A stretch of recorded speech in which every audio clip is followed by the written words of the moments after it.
여러분 안녕하세요. 방은미의 타작마당입니다. 오늘도 저와 함께 은혜를 나누시기를 바랍니다. 오늘 부활주일입니다.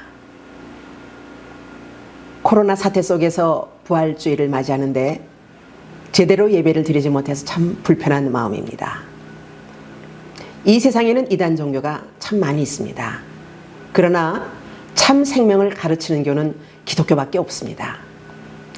기독교가 참 종교가 되는 근거는 바로 부활입니다.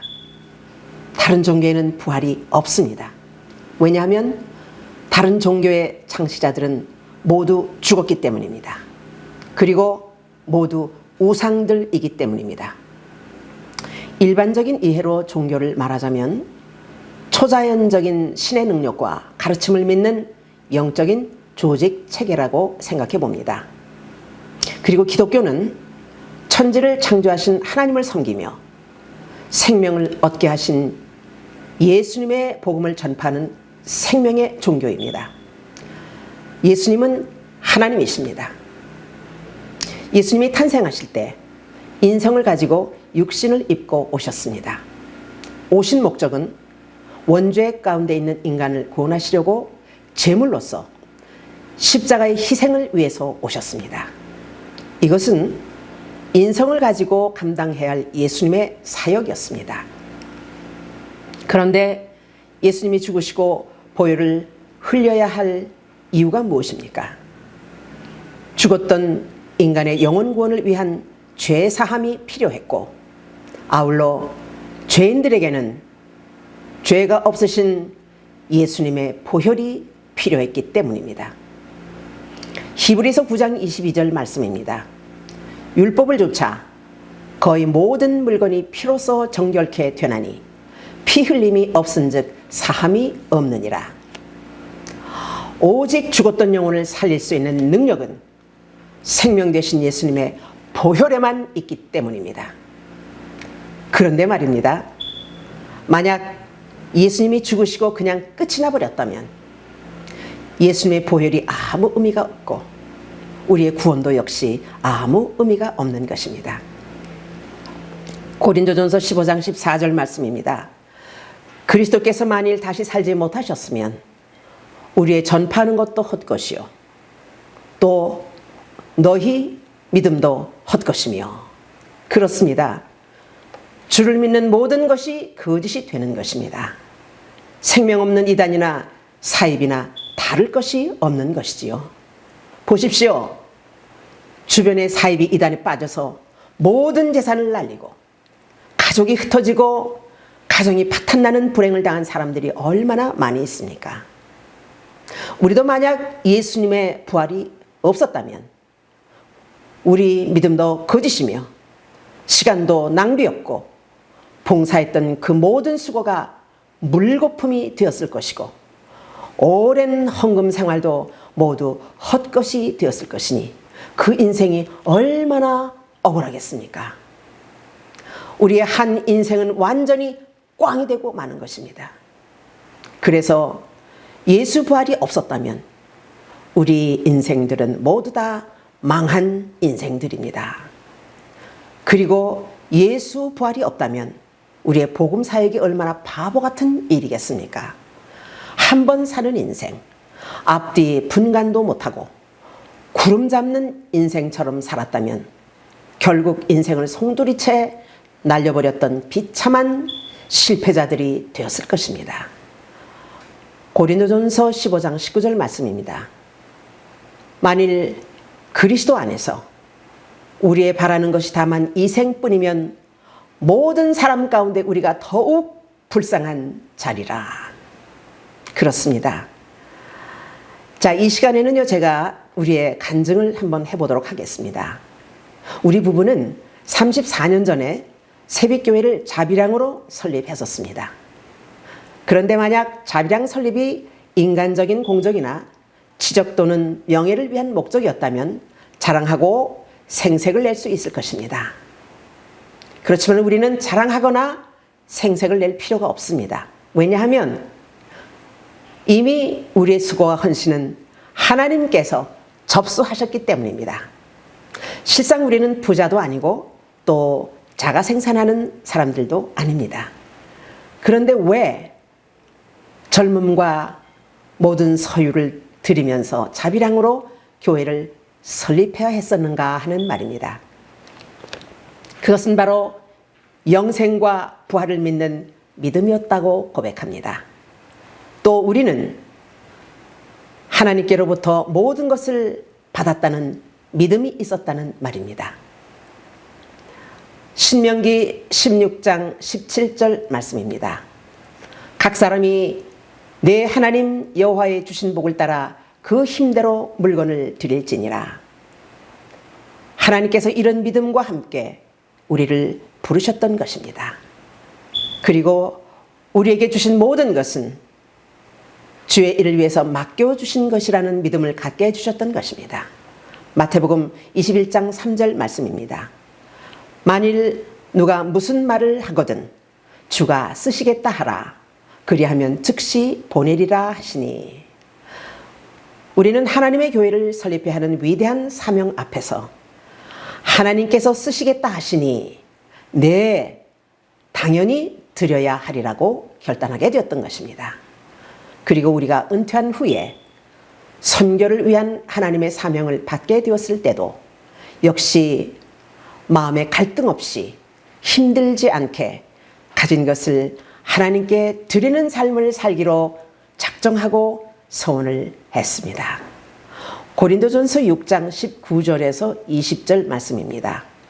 너희 몸은 너희가 하나님께로부터 받은 바 너희 가운데 계신 성령의 전인 줄 알지 못하느냐. 너희는 너희 것이 아니라 값으로 산 것이로되 그런즉 너희 몸으로 하나님께 영광을 돌리라. 그래서 우리는 우리의 건강과 우리 소유와 우리 인생의 날들을 하나님께 다시 드리기로 작정하면서 서원할 수 있게 되었습니다. 우리는 실상 건강과 연령상 선교제에 가서 선교할 수 없는 상태입니다. 그래서 현재는 선교사님들과 현지 신학생들에게 지원 선교를 하고 있습니다. 그것이 바로 Living Water Mission of New Light입니다. 이 영상도 Living Water Mission of New Light에서 선교사님들 지원과 복음 전파와 문서 출판과 그 보급을 위해서 제작하고 있는 것입니다. 은퇴 후에 선교를 발족했다고 하니까 어떤 분이 얼마나 가나 보자 하는 분도 있었어요. 우리를 이상하게 보는 것이지요. 우리가 전에 자비량으로 교회를 설립했을 때도 몇 년이나 버티나 보자 하는 말도 들었습니다. 다 같은 생각들입니다. 그렇지만 우리는 괜찮습니다. 다만 그런 분들과 우리와는 삶의 기준과 돈에 대한 가치와 기준이 다를 뿐입니다. 여러분, 하나님께 서원한다는 거 다 아시지요? 그런데 사람들이 이 서원에 대해서 잘 이해하지 못하는 것 같습니다. 전도서 5장 4절 말씀입니다. 내가 하나님께 서원하였거든 갚기를 더디게 하지 말라. 하나님은 우매한 자들을 기뻐하지 아니하시나니 서원하는 것을 갚으라. 서원이란 서원한 대로 서원을 지키며 말씀에 순종하는 삶을 살아야 하는 것입니다. 우리 부부는 서원된 삶을 살기에 최선의 노력을 다하며 지금까지 살아왔습니다. 저는 약 42년 전에 하나님께 서원하고 가수 생활을 끊고 연예계를 떠났습니다. 그리고 미국에 와서 서원하고 자비랑 교회를 설립했습니다. 제가 서원했던 삶을 두 권의 간증집으로 출간했습니다. 책을 보시게 되면 좀 더 자세한 사연을 보실 수 있게 될 것입니다. 그리고 우리가 또다시 서원해서 선교를 발족했는데 그 진실은 하나님께서 이미 받으셨고 성령님께서 세월이 흐르는 동안 친히 이 세상에 대답해 주실 것입니다. 그런데 아직도 주변에서 우리를 미련한 자들로 보고 있다는 것입니다. 그래도 괜찮습니다. 우리가 하나님 앞에서 하나님의 눈앞에서 진실하게 살면 됩니다. 그런데요, 하나님은 우리같이 미련한 사람을 쓰신다는 것, 이거 정말 은혜 아닙니까? 고린도전서 1장 27절 말씀입니다. 그러나 하나님께서 세상의 미련한 것들을 택사 지혜 있는 자들을 부끄럽게 하려 하시고 세상의 약한 것들을 택하사 강한 것들을 부끄럽게 하려 하시며, 네, 교회는 예수님께서 세우셨습니다. 그리고 성령님께서 친히 교회를 운영하십니다. 예수님은 베드로의 신앙 고백 위에 당신의 교회를 세우신다고 말씀하셨습니다. 마태복음 16장 18절 말씀입니다. 또 내가 네게 이르노니 너는 베드로라. 내가 이 반석 위에 내 교회를 세우리니 음부의 권세가 이기지 못하리라. 오직 우리는 말씀을 들고 영혼 구원을 위하여 무릎으로 기도하며 십자가 표대만 바라보고 하나님께 순종하며 목회 사역을 감당했었습니다. 오직 성령께서 인도하시는 대로 성령을 앞서가지도 게으르게 물러서지도 않고 조심스럽게 따라가며 성령을 의지하며 사역을 감당했었습니다. 요한복음 16장 13절 말씀입니다. 그러하나 진리의 성령이 오시면 그가 너희를 모든 진리 가운데로 인도하시리니 그가 자의로 말하지 않고 오직 듣는 것을 말하시며 장래 일을 너희에게 알리시리라.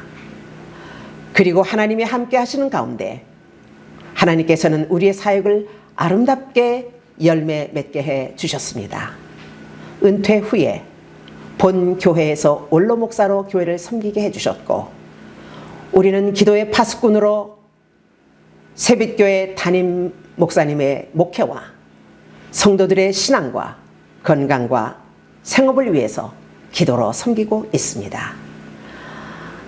그런데요, 목회를 마치고 은퇴하니까 자연스럽게 우리 사역의 흔적이 사라지고 교인들도 아련하게 멀어지는 것을 볼 때 마음이 정말 슬프고 외로웠습니다. 그러나 오직 하나님이 우리를 기억해 주시고 말씀으로 위로해 주시는 그 은혜를 바라보며 하루하루 지내고 있습니다. 우리는 우리의 삶으로 부활을 증거하고 있습니다. 죄를 벗삼아 살던 옛사람이 십자가에서 죽고 예수님의 부활과 함께 새 사람, 새 인생, 새 사명으로 하나님의 일을 감당하고 있다는 말입니다. 누가 뭐래도 우리는 부활을 믿는 신앙으로 일하고 있습니다. 과거나 현재나 세상 사람들이 예수 믿지 않는 것이 바로 예수 부활을 믿을 수 없기 때문입니다. 우리가 확실히 알아야 할 것은요, 예수님은 죽을 수 없는 분이라는 사실입니다. 그분은 바로 하나님이시라는 것을 알아야 합니다. 그래서 예수님이 살아나셔야 했고 사흘 만에 부활하셨던 것입니다. 즉 예수님께서 우리에게 생명 주셨음을 확정해 주시기 위해서 부활하셨다는 말씀입니다. 예수님은 부활하셨습니다. 여러분, 예수님을 믿으십시오. 예수님의 부활을 믿으십시오. 부활신앙을 소유한 사람은 세상을 이기는 생명을 소유한 자들입니다. 어떤 상황에도 굴하지 않는 힘 있는 삶을 살게 될 것입니다. 저와 함께 하시는 모든 분들 역시 부활신앙으로 항상 승리하시기를 축복합니다. 할렐루야! 이 영상은 리빙워런 미션 오브 뉴라이트에서 제공합니다. 다음 주 이 시간 다시 찾아뵙겠습니다. 여러분 안녕히 계십시오.